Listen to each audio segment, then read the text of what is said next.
Estudo da gramática. O estudo morfológico se trata do estudo da estrutura, da formação e da classificação das palavras na língua portuguesa, podendo ser dividida em 11 partes. Primeiramente, temos a estrutura e formação de palavras, que são divididas em radical, afixos, desinências, vogal temática e vogal ou consoante de ligação. Os substantivos é uma classe de palavras no qual dá nome aos seres e a tudo que está ao seu redor. Os adjetivos são as palavras variáveis em gênero, número e grau, que caracterizam o substantivo indicando-lhe qualidade, estado, modo de ser ou aspecto. Também tem-se os artigos, que são palavras que se antepõem ao substantivo com a intenção de particularizar ou indefinir o nome, sendo divididos em definido e indefinido. Pronome é uma classe de palavras variável cuja finalidade é substituir, determinar ou acompanhar um substantivo. Os numerais são aquelas palavras que quantificam os seres ou indicam a posição que ocupam numa determinada ordem, podendo ser cardinal, ordinal, multiplicativo ou coletivo.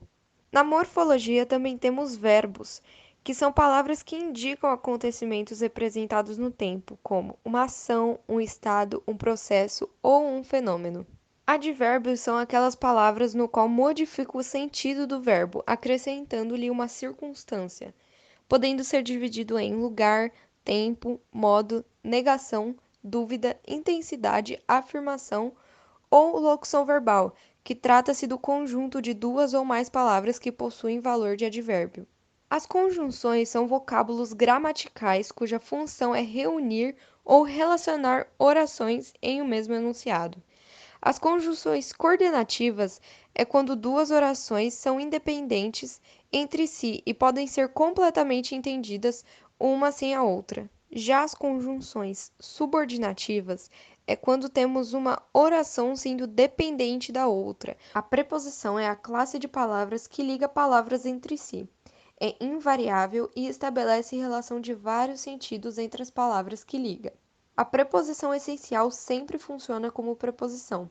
Já a acidental é aquela que, além de preposição, pode assumir outras funções morfológicas. E a locução prepositiva é o conjunto de duas ou mais palavras que têm o valor de uma preposição. E por último, temos a interjeição, que tem como principal objetivo traduzir para o papel a emoção presente na fala. Estudo sintático. O estudo sintático estuda a função das palavras dentro das frases e orações. Também estuda as orações dentro de períodos simples e composto. O aspecto sintático é a relação de um termo da oração com os demais termos dela. Por exemplo, sujeito, objeto direto, complemento nominal, adjunto nominal. Já o aspecto semântico trata do significado do vocábulo, como também substantivo e as classes gramaticais, e o sujeito é a função sintática. O agente da passiva indica quem sofre a ação indicado pelo verbo. O adjunto adverbial modifica o verbo, indicando circunstância de causa, intensidade, lugar, modo, por. O sujeito é aquele ou aquilo de quem se fala. O predicado é a informação referente ao sujeito. O complemento verbal completa o sentido dos verbos. O complemento nominal completa o sentido dos nomes, substantivos, adjetivos e advérbios constantes na oração. Os adjuntos adnominais são palavras que flutuam e acompanham os substantivos na oração, especificando, explicando ou determinando esses substantivos. O aposto é um termo que indica uma informação a mais em relação a outro termo da mesma sentença.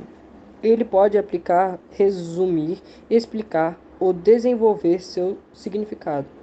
Estudo semântico. Estudo o significado usado por seres humanos para se expressarem através da linguagem. Sincrônica é aquela que estuda o significado das palavras no momento atual.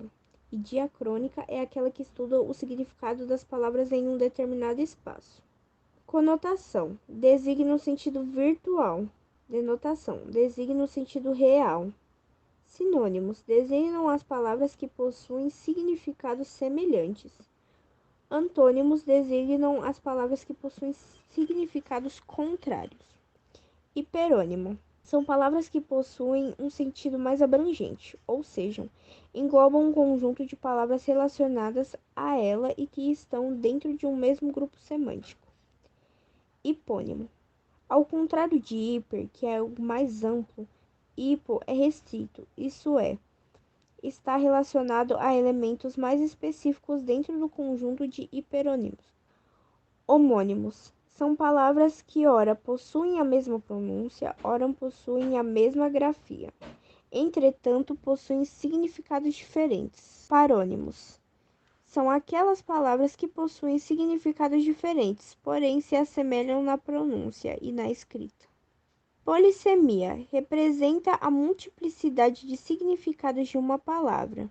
Ambiguidade. A ambiguidade não está atrelada a vários significados, mas sim possíveis interpretações em uma frase, isto é, a ambiguidade está relacionada ao duplo sentido de uma sentença ou palavra.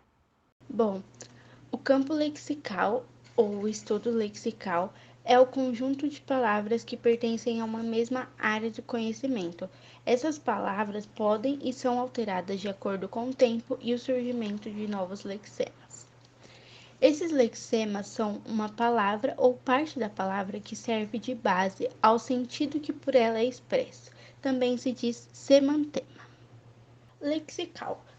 Como já foi dito, é um conjunto de palavras. Essas palavras estão interligadas pelas afinidades conceituais, ou seja, é como se fossem da mesma família.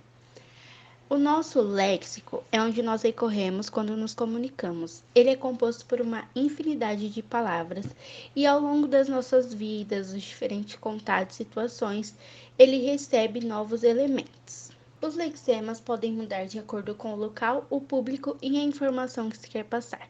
Um exemplo disso é a palavra saudade, que no inglês não existe, mas com um conjunto de lexemas tem o mesmo sentido. Fora isso, existem vários campos lexicais, seja o educacional, o do futebol ou até mesmo da informática. A seleção lexical é a forma que escolhemos para nos comunicar. Entre amigos e família, ou até mesmo em nossas redes sociais, usamos uma linguagem simples e comum. Já em um encontro formal, seja ele no ambiente de trabalho, uma entrevista de emprego, usamos a linguagem padrão, uma linguagem mais formal e culta. Para finalizar, pode-se compreender que o estudo lexical é o uso do vocabulário adequado, seja por escrita ou verbalmente, para a informação que se quer atingir e para quem você quer atingir.